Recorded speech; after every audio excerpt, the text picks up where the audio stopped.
What's up, everybody? We are finally back again with the 626 Productions podcast. It's TJ. I'm joined with Pat once again. Pat, how we doing? I'm doing good, TJ. It's good to be back. We had that little week hiatus, give or take, but excited to be back and talking some football. Yeah, and a lot has happened in that time. I think we conference championship week was the one that we skipped, so we missed everything there. And not too many surprises outside of obviously we see Clemson gets into the playoff on that qualifier. And then the Army Navy game. Surprisingly, Navy looked amazing. Yeah, I was not expecting Navy to come out and play so fluidly against an Army team who just a week before, like we talked about the last time we were on, looked great against Tulane. You thought for sure that Army was going to lock up a really, really impressive um, win against Navy in that game. But Army Navy's one of those rivalries where you throw records out the window. And this year definitely proves that. The only question I got from that game was let's say Army did go undefeated. Let's say they beat Notre Dame and they're in the playoff, and then you take a bad loss like that. I mean, Navy's not a terrible team this year, but also they're not where you want them to be if you're going to take a loss to them. Would that affect the playoff? Would they have to move things around a bit? How do you know what they would do there? Because I think that's the only game that would not be um, finalized before the playoff rankings come out. Yeah, Am I mistaken? that's a really good question because you're right. The playoff rankings and final assignments, bowl assignments, all that stuff had come out prior to the Army Navy game.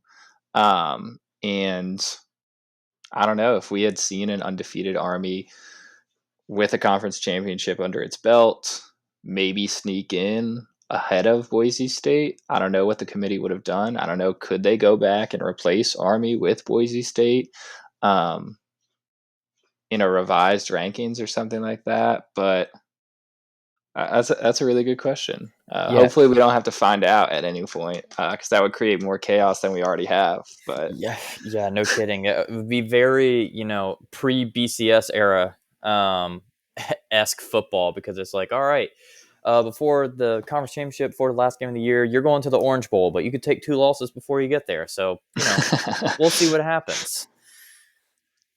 So, I'm sure everyone already knows we're a couple days removed from the playoff, and it went pretty on brand with what everyone thought. I only thought that Tennessee would give Ohio State a much better game. I had them winning. Other than that, everything went about as you would expect. Is that a testament to how good the higher ranked teams are? Does the home field advantage play that much into it? What are your kind of thoughts and what you saw? I don't know. Like you said, I think we did see pretty much what most people expected going into those games in the sense that the home teams or the higher ranked teams pretty much dominated from the get go. That Notre Dame game, outside of Riley Leonard's early interception, which Curtis Rourke gave one right back a few plays later, Notre Dame definitely played as the aggressor or as the controller throughout that game. Penn State really asserted their dominance over SMU. Clemson hung with Texas for a little bit. Like we talked about before we started recording today, they cut it to 7 at one point, but Texas was just too much for them. And then that Ohio State Tennessee game was pretty wild. I did think the Buckeyes were going to win, but I did not think that they were going to win 42-17, and in such a convincing fashion. I thought it was going to be a lot closer than that. And I don't know if that says more about Ohio State, and maybe we were a little bit premature to write them off after the Michigan game, or maybe Tennessee was a little bit overrated all year, and finally, I guess you could say, got exposed for their weaknesses and their flaws. Yeah, I mean, I'm with you on that a little bit. I was kind of thinking Tennessee was a bit overrated. However, Ohio State was in such bad form coming into this game. I did not think that they would come out and play the way that they did. I figured the game would be close just because it was in Columbus, but I figured that was probably the last that we would see of Ryan Day on the Ohio State sideline. I thought Tennessee would go in, knock him out, and Ryan Day would be let go the next day. But looks like he gets to survive at least 2 more weeks. We'll see what Ohio State does from there with him. It seems like they're quite upset with him in Columbus. Um, but yeah, the other games, I mean, I was on the West Coast. I woke up and SMU had already lost, and there was still 3 quarters to play. Um, which, I was hoping SMU was a great story this year, going from the American to the ACC, you know, missing out on the title by 3 points, great year to them. But I mean, Happy Valley at noon, they got lucky with the time slot, but you know, it just that was the first time an SMU team has played in a game like that since the 80s. So, Yeah. you know, hats off to them. They had a good season. What will they come back with next year? I no idea. No idea on that one. But as a Mustang fan, I think you got to be happy about this. And then Texas finally wins the big game. Although, yeah, that 12 seed Clemson, they did cut it to 7. Um, yeah, they made that one look, while there was still meaningful time on the clock, like the most competitive game in the playoff. Yeah, Clemson, they definitely hung around in that game. And like you said, it was the closest, it was the most competitive game that we saw. Texas kind of got out to a decent sized lead by the time halftime rolled around. They were up, I think it was 28-10 at half. But Clemson came out after the half, and after Texas scored a field goal to go up 3 touchdowns, Clemson kind of marched down, scored 2 touchdowns of their own, um, before Texas ripped off, that big run to kind of seal the game and put Clemson away. Yeah, yeah. Do we think that this is a Clemson team that, like, this new 12-team playoff? Obviously, they've made the 4-team playoff numerous times. Do we think that this is a Clemson team that will keep going? I mean, Dabo's finally started using the portal, Mm-hmm. but there's lots of rumors of Klubnik transferring. One, do you think that that's going to happen? And two, do you think Dabo's going to just hang on to the Clemson from the old era?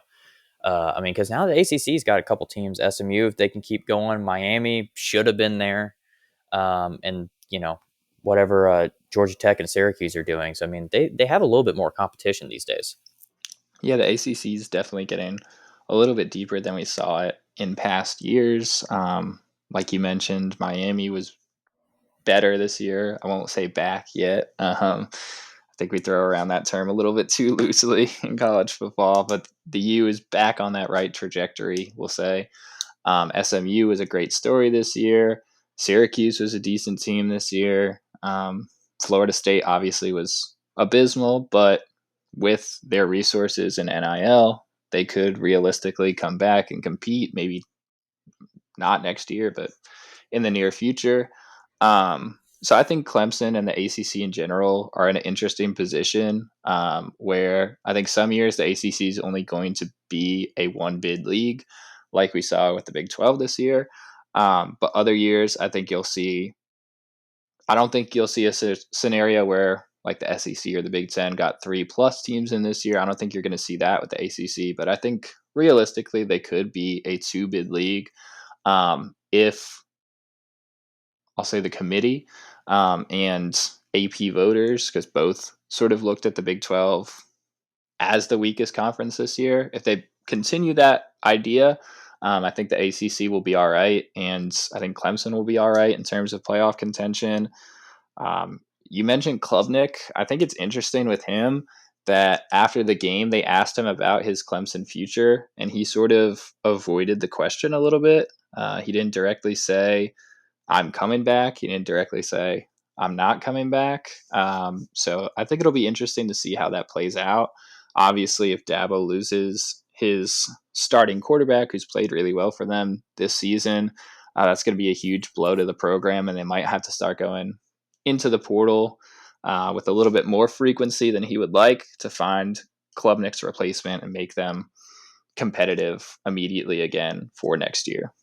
Yeah, and a lot of the stuff I'm reading about Klubnik is him transferring out. But a curious note is why he's not being talked about the draft more. That to me, this feels a little bit like a weaker quarterback class. I mean, Shador's going to go top 10. However, like off the top of my head, please correct me if I'm wrong. I'm not getting very many other like high caliber quarterbacks that are deserving of that spot. I could be completely blanking on a couple. Do you have any other that you have high on your list? I mean, I think there's a lot of question marks at quarterback this year. I think most people are going to have Shador at the top of their board. Cam Ward probably might get thrown in Oh, yep. there as a decently early um, draft pick. We know that Aller and Nussmeyer are coming back to college. They were talked about in a higher position. I think before the year started, people probably would have had Jalen Milrow up there, but he didn't play great this year for Bama. Um, I don't know if Dylan Gabriel is like a great next level quarterback, but I'm sure he'll probably go early ish, let's say. Yeah. And then he didn't play great against Notre Dame on Friday, but I think Curtis Rourke will be like a mid round draft pick. But you're right. It's not a great quarterback class this year Yeah. by any means. And I think some of those guys that probably were second round, third round picks that you kind of expected when they came back that they would go up in the names of Carson Beck, Mm-hmm. KJ Jefferson down at UCF. KJ Jefferson has played his way into the UFL this season. Yeah. Um, Carson Beck, probably will still get drafted, but instead of that second, third round, he's probably looking at a sixth or seventh. Um, you know, if it wasn't Georgia being so good, they like all around him, he's looking at a 7-5 ball club there. Mm. Um, so it's been very, very confusing to see how good he has been. And then, what was it, the Alabama game after this season? And the wheels just fell off. Yeah. And especially with that injury that he picked up in the SEC championship, I don't think it's a serious enough one to be a long term injury where it might hurt his draft stock, but maybe that raises some question marks about durability moving forward. And is he able to take some of those bigger hits that you take as an NFL quarterback? Yeah. Yeah. 100%. So, I mean, if circling back, I think if I'm Klubnik, I would go pro. I would go get the money. Unless he's just tied to Clemson, because there's almost no value in him going to the portal. Especially we just named a couple guys that were going to make some money, and then they've hurt their own stock. So, but we'll see. We'll probably know the answer to that in probably 4 weeks' time after the season's over. He'll declare one way or another. Um, let's let's hop into some of these bowl games that have already happened real quickly, and then we'll go into picking the future ones. Um, so we had, well, first off, did you have any picks prior? Did you do any early picks since we didn't get to cover those? So I am in, I guess, a picks pool, you can call it, or a bowl pool. So I did have some picks that I put in. It went pretty well for me so far. I did miss a few of the smaller bowl games, but on a whole, I'm doing just fine, I'd say. Okay, very nice. Where were your misses? So I missed on Western Kentucky. I had them beating James Madison in the Okay, Boca Raton Bowl, and they lost. And then I also missed on, let me see, Cal. I thought Cal would beat UNLV those after Barry Odom kind of decided to hitch his wagon to Purdue. those were two very very much trap games. I feel like for the Bulls. Um, West Kentucky, very solid team. They're guaranteed 8 wins almost every season. It feels like. And James Madison, I went with them even though I did not feel they had a great season, which I feel like bowl season is kind of turning into. It's a lot of a team that comes in that had a better year, but not really a lot of momentum, they're almost guaranteed to lose. I feel like these days. Maybe as the 12-team playoff reinvents bowl season, we'll see it go back to how it was. Mm. Um, and then yeah, that Cal, I really liked Cal this year. I'm happy they made a bowl game. They just were on the kind of like Kansas. They were on the bad end of really close games throughout the entire year. But I mean, they made the bowl game. UNLV still had enough firepower, even with Odom jumping ship, that they were able to hold them down. But those were two very, I thought, good matchups. Even the Cure Bowl, Jacksonville State and Ohio, um, Yeah, that turned two out to be a great game. yeah, two very good teams. Ohio, the MAC champions. I believe Jacksonville State, Conference USA champions, just losing Mm-hmm. their coach, Rich Rodriguez, back to West Virginia. Um, that that should be fun. Lots of, we talked about it, nostalgia hires. West Virginia almost pulled off their bowl win against Memphis, who turned out to be a pretty good team to end the season. Yeah, and that was a really competitive game in the Frisco Bowl.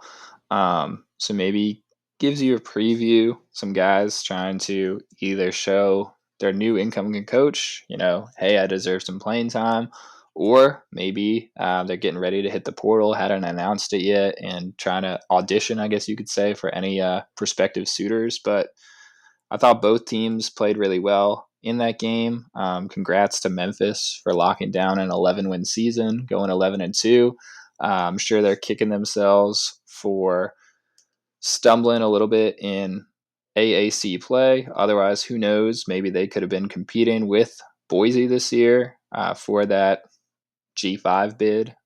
Had they not lost to Navy, I guess that was probably mid-September, end September. And then Mm-hmm. they also lost to, I want to say, UTSA the first weekend of November. So I'm sure they're disappointed in those losses, but great cap to the season, beating a Power 4 team in West Virginia. Um, yeah, Memphis is becoming a really solid, or continuing to be a really solid program over the last few years. Yeah, no, and especially they kind of had that App State treatment too, where they'd have a good year, coach out the door. Next thing, next coach comes in, good season, out the door.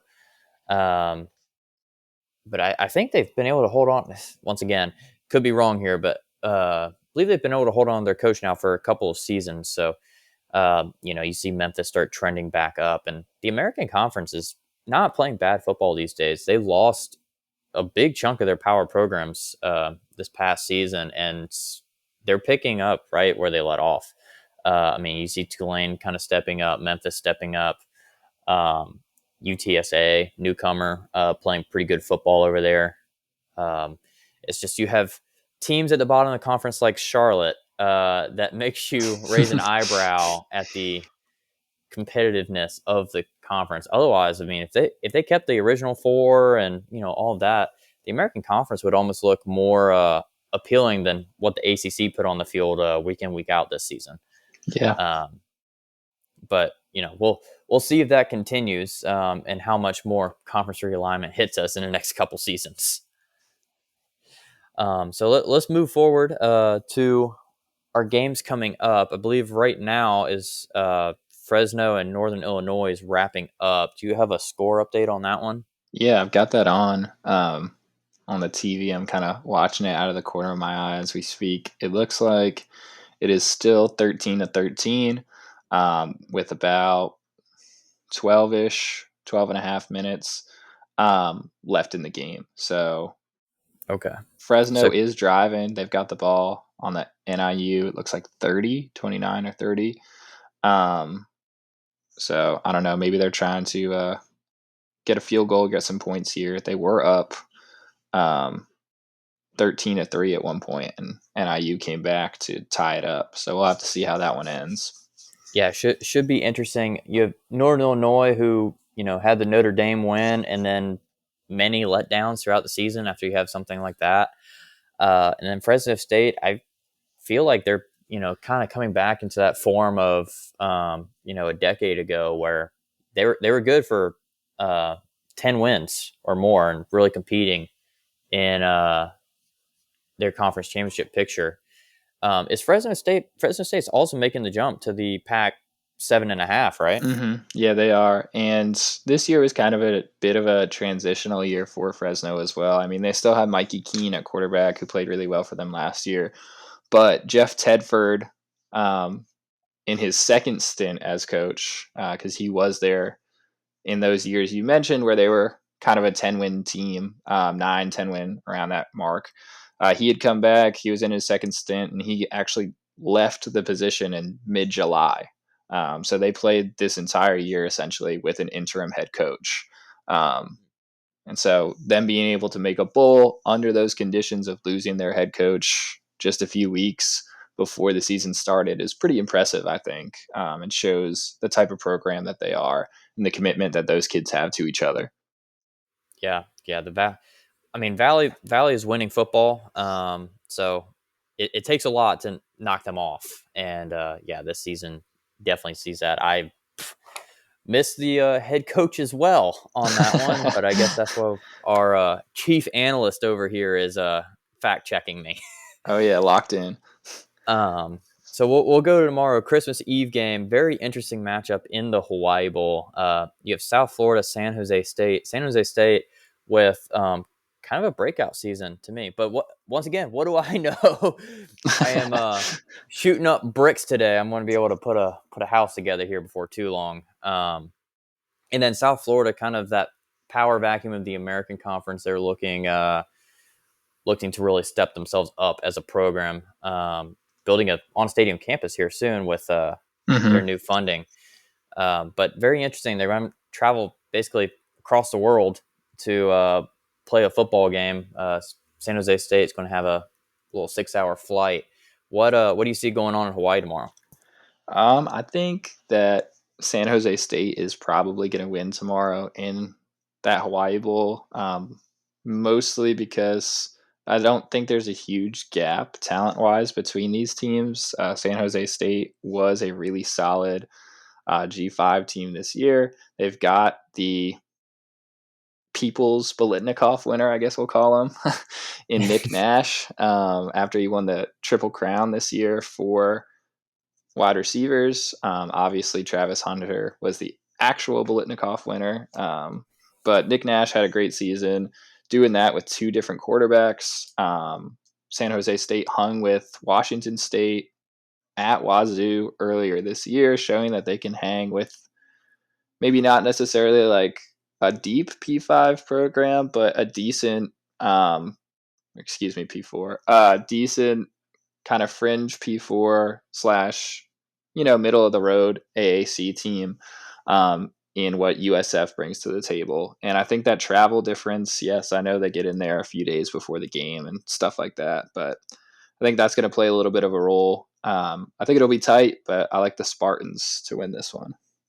Yeah, I'm with you with the Spartans for pretty much the exact same reasons. Yeah, I mean their receiver, he's going to be one of those names where he comes up on the board in the NFL draft, and people are going to go, "Who?" And it's like, "Oh, yeah, that guy actually, yeah, he had a pretty good career. He did a lot. Okay, yeah, San Jose State, huh? Who knew?" Um, so yeah, Spartans, I think take that one. I think it will be a good game still. Don't get me wrong, but I think the Spartans should be pretty in a good spot there. So moving to the 26th, we have the game above bowl. That's going to be Pittsburgh and Toledo. Pittsburgh, had a pretty good season. Let themselves down at the end of the season. I think they started off 7-0, 8-0, and wheels kind of fell off there toward the end. And a sneaky good Toledo team. Pat, what are you thinking there? I like Pitt in this one. As you said, the wheels did kind of come off the bus for them there, partially because Eli Holstein, their quarterback, suffered some injuries down the stretch, including that leg injury against, I think it was Louisville, that kind of ended his, we'll say, regular season. Um, there's not a whole lot that's come out on if he's going to play or if it's going to be the backup. I know Pat Narduzzi said probably 2 weeks ago at this point that he was hoping and praying that Eli would be able to play, but I haven't really seen anything. I'm not super plugged into Pitt Twitter, but I haven't seen anything indicating that he will or won't play. So I don't really know, but I trust Pitt more than I trust Toledo. Toledo kind of fell off this year after a really strong start to the season, upsetting Mississippi State and beating them in pretty convincing fashion. Um, Yes. they did not look great in the MAC, so I'm just going to go with who's got the better athletes in this case, and I'll take the Panthers. Yeah, I'm also going Pitt here. I feel that you could be looking at like a 17-14 Toledo halftime lead, and then Pat Narduzzi will fire everyone up at halftime and take care of business from there. So I think Panthers got that one. Moving to the Rate Bowl, Rutgers, Kansas State. This is, I believe, our first power conference matchup outside of the playoff. This is kind of an interesting one, especially if you ask someone in October that we'd have this bowl game. Where are you between Scarlet Knights and Wildcats? Yeah, I don't think a whole lot of K State fans would be super jacked if you told them before the year started that instead of being in the playoff, they'd be playing Rutgers in a bowl game. But here we are, you know. I think K State is the more talented team, so I'm going to go with the Wildcats. But Avery Johnson's been prone to have some turnover happy games, we'll say. Um, you never really know what you're going to get out of this Wildcats team, but I think I think they're the more talented team, so I'm going to lean towards them getting it done against Rutgers. Yeah, I do agree. I think Kansas State is a much better, much more whole team than Rutgers.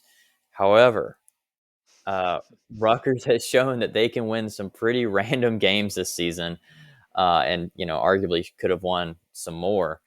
Um, and you don't know what Kansas State team's going to show up. And yeah, also with where they were in the season, this has got to feel like a letdown bowl game for them. So I have Rutgers taking this one. I think Kansas Okay. State's going to come out flat, and I think Rutgers is going to care just a little bit more, and I think that'll be the deciding factor. Yeah, I can't Our argue with you there. Yeah, yeah. So our Ventures Bowl, Arkansas State versus Bowling Green. Um, this feels like a really weird matchup. Given the day, this kind of feels like it's either an early bowl game or one of those January 4th games, one of the random Mm. matchups at the end of the season. But we're seeing it here day after Christmas. Um, where are we doing in Mobile? What do you like there? I like the Falcons. I like Bowling Green to win that one. Bowling Green had a really strong season. They were right there in contention for the MAC until the last few weeks of the season. I believe Ohio beat them. If it wasn't the last week of the season, it was the second last week of the season to determine which one of them would go to the MAC championship and play Miami of Ohio in that game. So Bowling Green's a really good team. I think they have the best tight end in the country in Harold Fannin. That's a guy that you're going to see playing on Sunday for sure next year. And if you haven't watched much MAC football or haven't really seen any tape on Harold Fannin, if you're not doing anything on December 26th, lock into the 68 Ventures Bowl and watch him hopefully put on a show against the Red Wolves. So I've got Bowling Green taking that one. Oh, is that 68 Venture? My sheet here is like kind of like black and white, so I can't see anything. So no offense to potential sponsors of the show. 68 Ventures, love your work. Not familiar, send a package. Uh, Red Wolves and Falcons. Yeah, I'm going Red Wolves here. I hear what you're saying about Bowling Green. They are a solid ball club. I do think Arkansas State kind of has more of that home run firepower ability, which in a matchup like this, I could easily just see it turning into a shootout. Um, I like a lot of points here, and I think Arkansas State will get it done. I mean, truly, it could be a one score game going either way. But yeah, Arkansas State is my go to there in Mobile. So we're going to hit some rapid fire real quick to run through the next 2 days. Lots of football between the 27th and 28th. Oh yeah. Um, so we'll hit first matchup: Armed Forces Bowl, Oklahoma Navy. Boom. What's your pick? I got the Sooners in this one. I know that they're not playing with Jackson Arnold. Obviously, he hit the portal and transferred. Um, but Navy had a great season this year. I just don't think they got enough to defeat that really solid Oklahoma defense. Nice. Yeah, I'll come back to my picks. We'll go Birmingham Bowl, Georgia Tech, Vanderbilt. I got the Yellow Jackets in the Birmingham Bowl. Okay. Liberty, Texas Tech, Arkansas. I got Texas Tech in the Liberty Bowl. And then Holiday, Syracuse versus Washington State. I've got Cuse taking down the Cougars there. Showering for the holidays. Wow, you're making the coach happy right now. Las Vegas, A&M versus Southern Cal. Kind of an interesting matchup. Not where you'd expect this game to be, but where we have Aggies Trojans.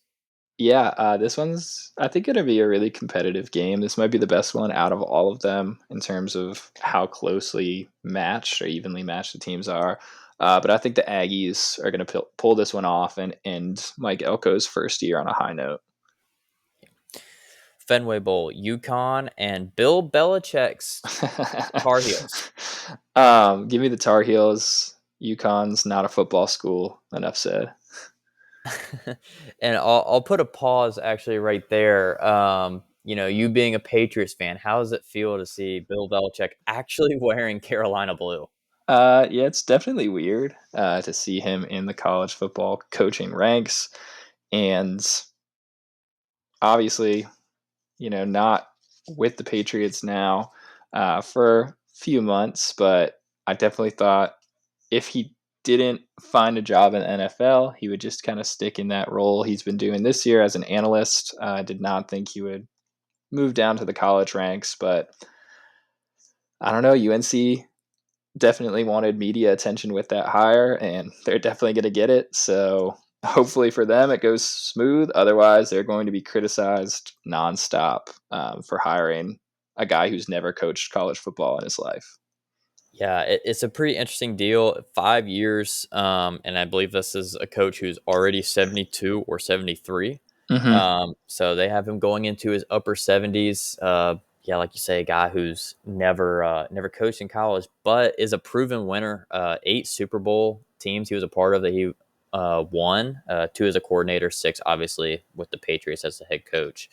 Uh, you got to think that administration in North Carolina thinks that they can win now with Mac Brown's players, but we've seen him play the past couple seasons. It's not really been, I feel like, that close, but still to be able to go get Bill Belichick, I guess if you can, why not? Yeah, and they committed 20 mil a year in NIL money to Belichick for him to be able to go out and get players that he wants or he thinks can fit his program. Um, so they're spending the money. We'll see if it works out on the field, but I guess hats off to UNC for trying to prove that they don't just care about basketball and it can be a school where football really thrives and succeeds. Yeah, for sure. And it'd be really interesting to see if we see a trend with UNC, the coach after Belichick, because now they've gone quite old on their hires. So we'll see what kind of precedent they set on the next one. And I believe my bowl sheet is out of order, and I think I'm going back to the 27th, the Bad Boy Mowers Pinstripe Bowl, Boston College versus Nebraska. Who we have there? I got the Eagles. They've been a solid story in Bill O'Brien's first year. So I like them to take care of business in New York City. Yeah, this is a good bowl game for two first year head coaches. First year Matt Rule, first year, second Now, year. this year, too. Yeah. Year two. Okay, never mind. It's been a rough go for Nebraska. Let's give them benefit of the doubt. They've had more 3-point losses in the last decade than I think anyone deserves for a lifetime. Um, so very. Very nice. Yeah, that's a good matchup between those two. I will come back with my pick in a second. Now we head to the New Mexico Bowl, Louisiana versus TC. Wow, my bowl sheet is really mad. TCU, yes. Give me the frogs in that one. The Super Bowl of bowl games, Pop Tarts Bowl, Iowa State versus Miami. Yeah, I mean, who doesn't want to play in this game? Coolest trophy out of all the bowls. I'd say this does more for your program than a national championship for sure. In terms of social media exposure, give me the Canes though. I think they cap off a really strong season with a Pop Tarts Bowl win. Yeah, very, very easy going up the road there for them. But yeah, that is a social media dream for that bowl game. Heading to the Arizona Bowl, we have the Miami, Ohio versus Colorado State. Give me the Red Hawks. I like Miami, Ohio. They laid an egg a little bit in the MAC championship, so I think they'll come out fired up in that game.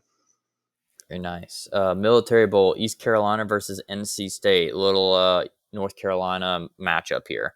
Yeah, a little in-state rivalry. I'm pretty sure these teams open the season against each other next year as well.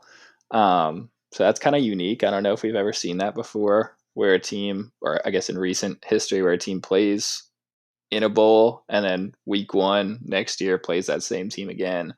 But give me the Pirates in this one. They closed the year pretty strong.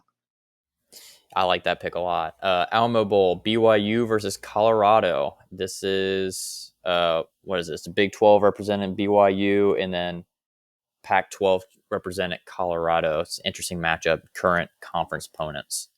Yeah, I have no idea really what to expect here. I know Colorado is playing all of their stars. Dion already came out and said Shadur, Travis, Shiloh, and company are all going to play in this game.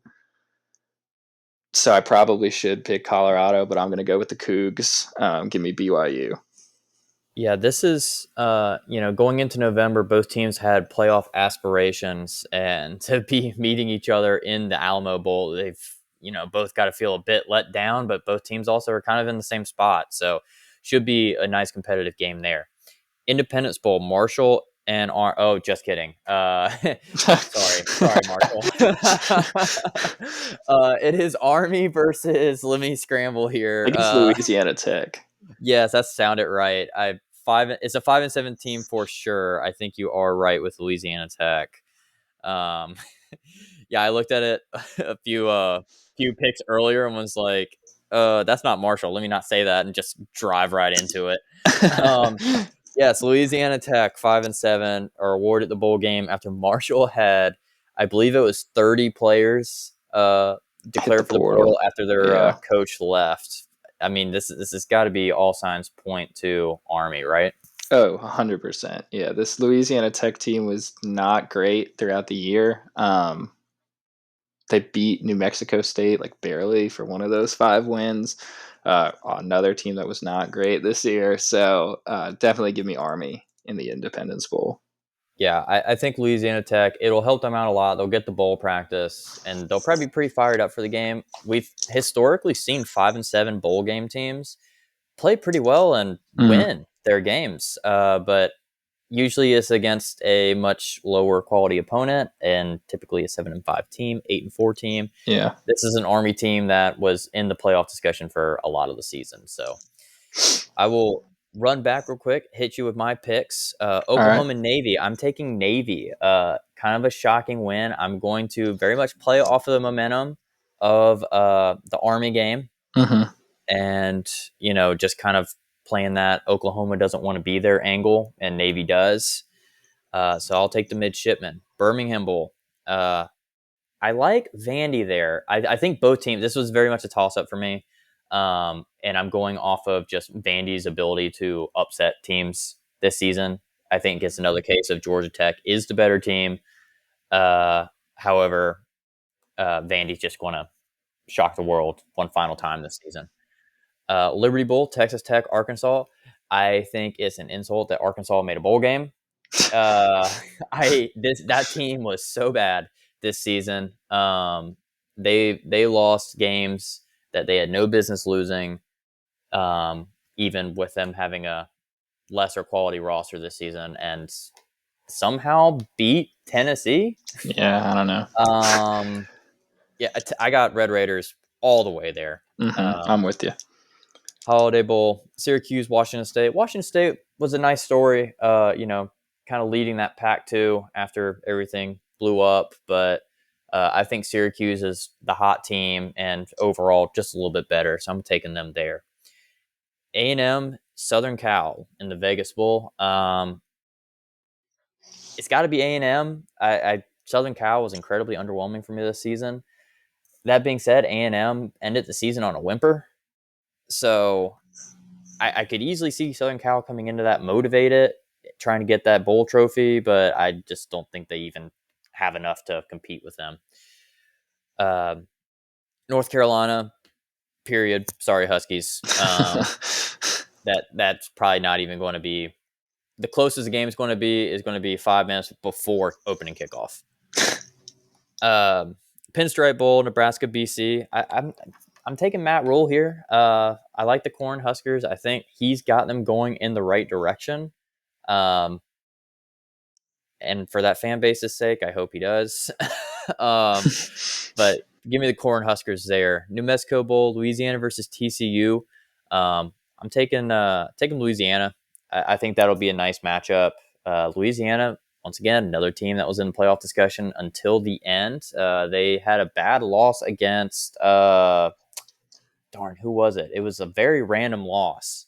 They got It's like smacked by Marshall in the conference championship. And then I'm trying to remember who they lost to during the regular season. Well, yeah, I'm going back before. It was like a random Friday night loss, and I I remember I think was looking up just to kind of see, when they played that week. So I wanted to get their score, and they were down 2 points in the fourth quarter when I looked it up. it might have been Uh, USA. was that the South Alabama game? Okay, Yeah, I think it was. so yeah, I mean, not a bad team. Question marks at the end of the season. TCU, I had question marks throughout the whole season, so that's my logic going into that one. Uh, Super Bowl, Pop Tarts Bowl, Hurricanes, Hurricanes all the way. Travel purposes, roster purposes, momentum, everything. Hurricanes. And unfortunately for the Pop Tarts Bowl, I don't know if that one's going to be close. I could really see Miami rolling there. Mhm. Um, Red Hawks and Rams in the Arizona Bowl. I'm taking the Rams. I think Colorado State's got a little bit of something going on. They're kind of sneaky good, I feel like, in a Miami, Ohio team who's not quite to par for what I normally think of Miami, Ohio teams. So I think Colorado State wins a good game. Wins a good game. First good game in my opinion in a few of these bowls. I think some of them could be ugly. East Carolina, NC State. I'm with you. I like the Pirates there. I think it's a great like rivalry, Mhm. recruiting matchup as well. Um, but I think ECU gets it done. Alamo Bowl, BYU, Colorado. Taking Colorado there. I think they just have a better roster, and I think matchup purpose wise, they look good against the Cougs. So I'm gonna take the Buffs in kind of the end of an era for the Buffs, even though it's only been a couple of years with Dion and all the stars that we already know. But now it's going to be Dion, bringing in the new face after this game, and then Independence Bowl, Army versus quite literally anybody. I think Army is going to win this game unless they start going against some of the more top flight teams. But Louisiana Tech should take this opportunity. It'll be good for them, but Army all the way. So yeah, that breaks us through our little 2 day sprint there. So that'll be a good bit of football. Yeah. Good bit of football to watch. I want to pivot from the bowl picks. So we're dropping off on Iowa, Missouri. That'll be the next one. But our playoff second round matchup. These are actually going to be our neutral site ones. And my first matchup, which I should have written this in. I need an iPad. Do this with an iPad. Everything's up to date. I'm doing pen and paper. I'm Old school. old school, man. All right, what's going to be our matchup? It's going to be Texas, Arizona State in the Peach Bowl. That's the first one because that's the only one I can remember right now. Yeah, yeah. What do you like there, Pat? I think Texas is going to win that one. When I made my CFP bracket before the playoffs started this past weekend, I had this exact matchup, Texas, Arizona State, and I felt really good about the way Texas matches up against the Sun Devils there. ASU kind of likes to play a little bit of smash mouth football with Cam Scattaboo, getting him downhill. And through less physical linebackers. It's not exactly a problem at Texas. They're really physical on the defensive front. They're really skilled in linebacker play. So I think the Horns are going to win that one. Yeah, that's. I think this could be a very good game. I think this is our second kickoff. Um, Penn State, Boise State is going to be the first one, but I think the Texas Arizona State game has a great chance to not only be a good game, but to also produce the national champion. I think this is kind of where Mm, my dark horse mm, picks are. okay. Um, Okay. coming off of that first round, I think Texas and Arizona State, like it could very much be a beat 'em up game, and then whoever gets them in the semis gets a better game. But assuming everyone comes out healthy, I think they're poised for a good run. I think they match up quite nicely against almost all remaining teams except for Georgia and Oregon in my book. Mm. Um, I guess I have to give a pick. And as a Gamecock, Texas beat Clemson, so I'm going to roll with the Longhorns just on a good faith for beating Clemson pick. But I really think it could go either way. Sun Devils are a good team. Longhorns are a good team. It's good football. Moving to the Fiesta Bowl, Boise State versus Penn State.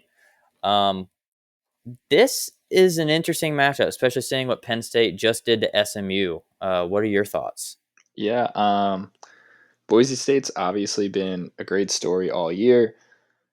Ashton Genty had a phenomenal season, carried this team through some pretty impressive results, but I think this is where we come to the end of the line for Boise State.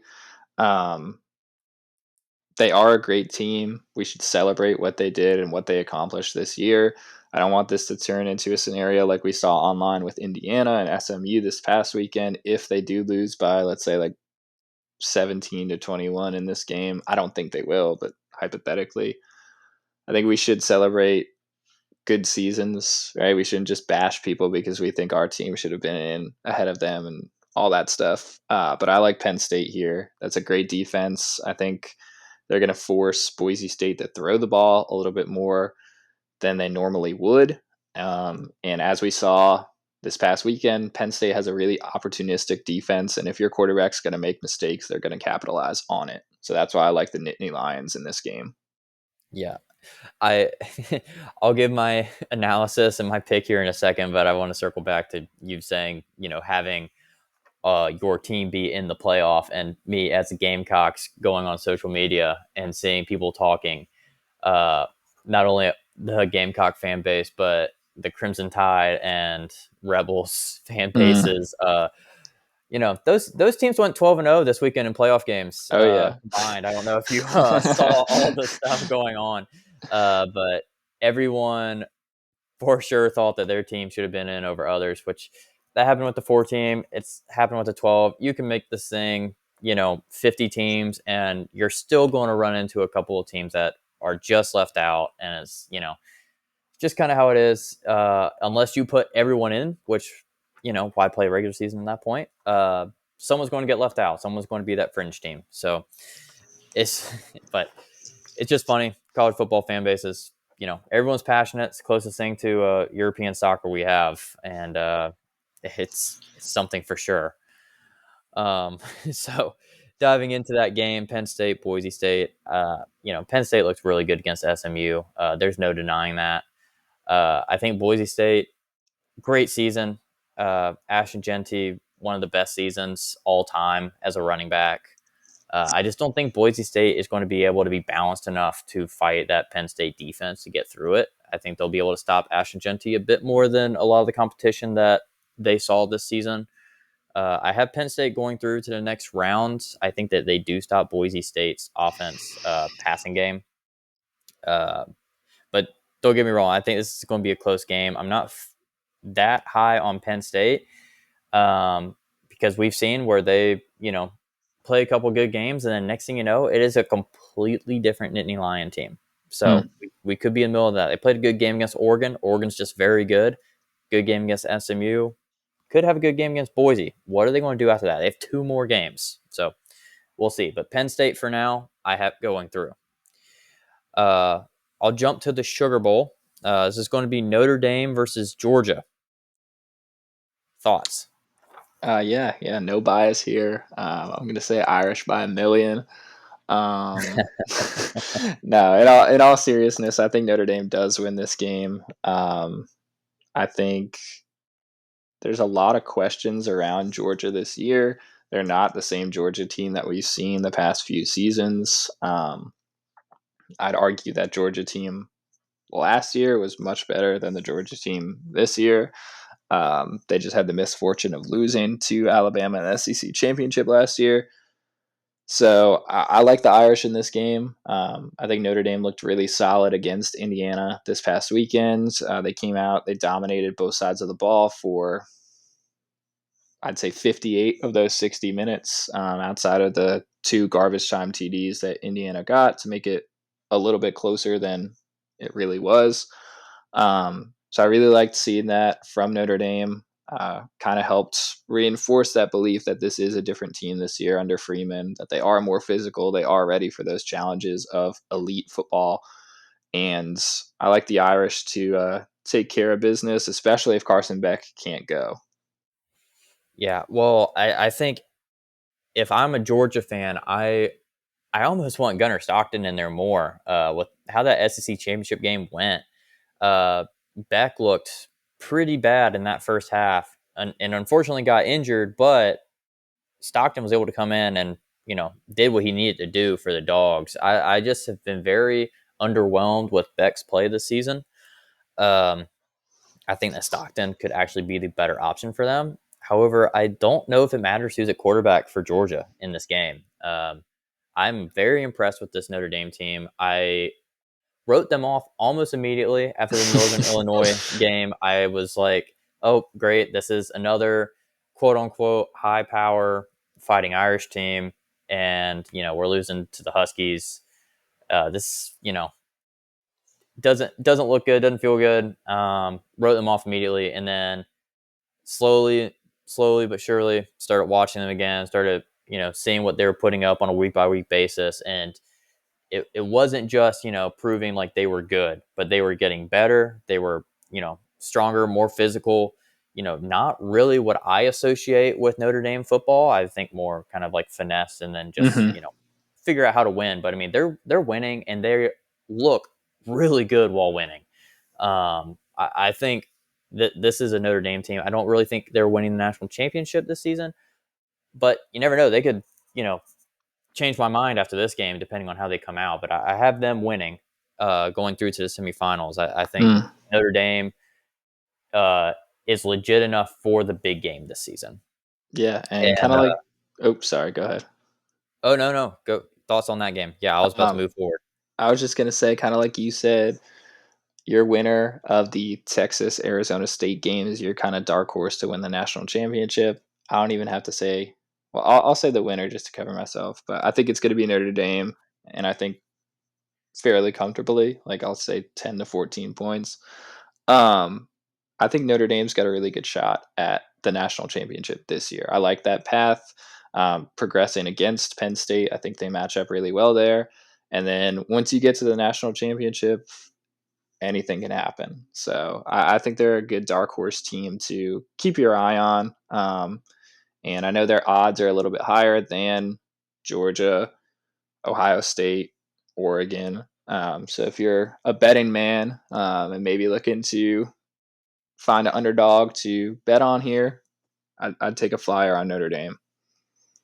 Yeah, the way that my sheet is set up, it looks really weird, but yes, that is the Penn State Notre Dame matchup, and you know, not to look ahead too much, but that does on paper, if those two teams meet, looks very good for the Irish to potentially advance to the national championship game.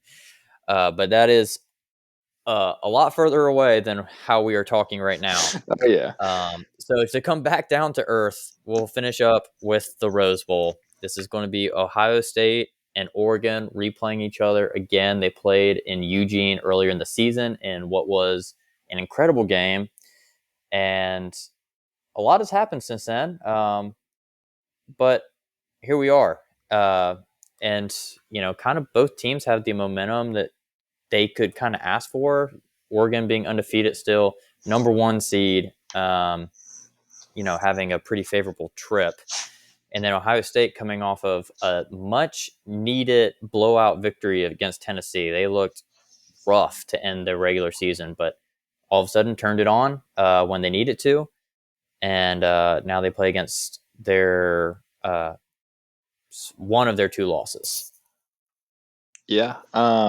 I think this is going to be a great game. I think this is going to be the closest game of all of our semifinals here, or quarterfinals. Sorry, quarterfinals here for the playoff. Got ahead of myself a little bit there. And what I think is kind of crazy, maybe it's a little bit of hype based on how good Ohio State looked. I don't know if you've seen, but Ohio State is actually favored in this game by, I want to say, Oh, two and a really? half points. Yeah. I have not seen that line. No. Um, so that's a little bit wild that the number one team in the country is a dog going into this game. Um, I like Oregon. I think it's going to be a really, really close competitive matchup, but I think this is the year that Dan Lanning kind of finally gets that monkey off his back a little bit. Um, he proved he can win a conference championship by beating Penn State for the Big Ten title this year. So now he can take it a step further and win a college football playoff game by taking down Ohio State at the Rose Bowl. So I think it's going to be really close, but give me Oregon by maybe a field goal here. Yeah, I like this Oregon team a lot. I think that similar to Notre Dame, where they're not really playing their traditional brand of football, of like you know Oregon even more so than Notre Dame, very finesse, very like speed. They've been much more physical when I've watched their games. Their defense, Big Ten championships, not a great representative of it, but their defense was quite good all season, and not just in the forcing the turnover department, but I mean they got in your face, they hit you, they looked much more what's the word, like size wise, really good in matchups, which I feel like Oregon defensively has not year over year done. Um, that being said, Ohio State, you get hot at the right time, anything can happen. Just look at college basketball. A couple seasons ago, you had teams like Florida Atlantic in the Final Four, and it's like where did they come from? Um, Ohio State, middle of November. I would never have said like, yeah, they have a chance to beat Oregon again, or for the first time this season. Uh, but here we go. They go to the Rose Bowl. It's a setting that they've been to countless times. Um, on the big stage that they've been to countless times. Um, I think they're going to make it much closer than it really deserves to be. Uh, but I still like Oregon. They're my national championship pick. I have the Ducks here, but I think Ohio State is going to do more than I am expecting. I mean, who knows? They could play the game, and next thing you know, the only undefeated team is gone, and Ohio State has either Texas or Arizona State to make the national championship game. So Yeah. you never know. I mean, everything could just flip on a dime.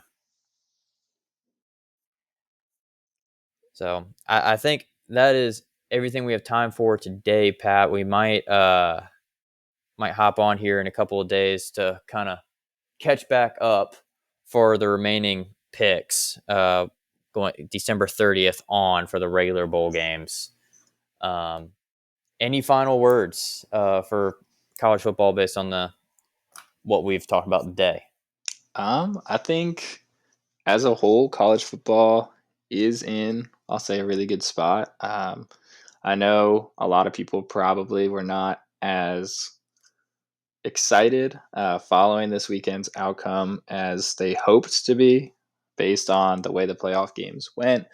But I'm still optimistic about the future of the 12-team playoff. I think we should celebrate teams like Indiana and teams like SMU for the seasons that they had. And like I said before, just because a team loses in the playoff doesn't mean that if your team was in there instead, they would have won, right? Everybody loves to say the SEC is undefeated in hypotheticals, and we definitely saw that on Twitter, X, whatever you want to call it, this weekend.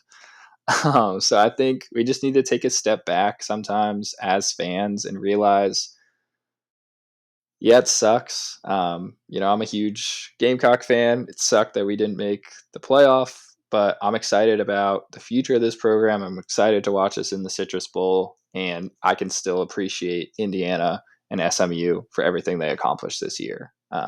So I think we just need to remember to keep perspective when we're watching these games and not automatically assume just because we're a fan of a certain team or a certain program that they would automatically perform better than X or Y program in the same scenario. Absolutely. And as easy as it is, transitive property does not exist in college football. Just because your team beats one does not mean they're going to beat another. Just look at Tennessee, you Mm-hmm. know, good season. And then all of a sudden, one of their losses is Arkansas. Um, you know, same Alabama, great season, lost to Oklahoma, stuff like that. You know, you never know. It's college football. You just got to win your games. Overreaction question. We can keep this answer short. Um, but because of how people were talking with the playoff this weekend, would you shrink it or Ooh, expand it? man. I think if we changed it, I'd shrink it to 8, because then maybe you take out some of that discussion of XYZ team. Um, didn't play anybody. That strength of record, strength of schedule argument. If you're having, we'll say, the top 8 teams, maybe that trims it a little bit.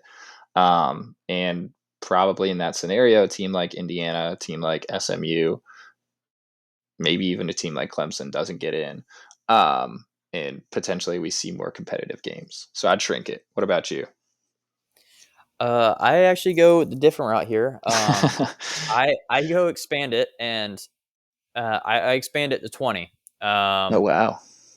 I would do 20. That way, the we have bye weeks for 4 top teams again. Mm-hmm. I think we need to reward the good season that some of these teams are having. I don't want to have 16 teams and then everyone's still playing 4 games. But some of these coaches talk about having the momentum. They want that first round game. But I think that they should get the bye, top 4 teams. I would get rid of the uh, seeding for it, like the automatic top 4 champions automatically go to the top 4. Mm-hmm. I think that where you are is where you are, unless you're outside of the top 20. And controversial here, I'm going to put every conference champion in there. Okay. Um, I like that.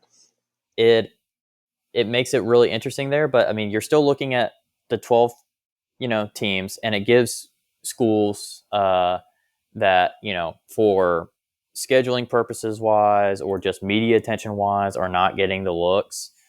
um and like, you never know, like it would be really weird one year to have like a 7-5 Toledo MAC champion get into the playoff and then somehow upset some hosting team, like they go on the road and beat Texas or something, and that would just be pure chaos. But it gives everyone a chance. I think that if you're a conference champion, you should be able to at least put it on the field against the big boys too. Mm-hmm. Mm-hmm. So that's my take. That is a complete overreaction. I think the 12 team is a great place to be right now. We got to at least see it for a while. I think before we change anything about this. So, all right. Well, I think that is it between our interesting takes and picks. We'll catch back up on the remaining games here in the next couple days. But for Pat, I'm TJ, and thanks for listening to the podcast.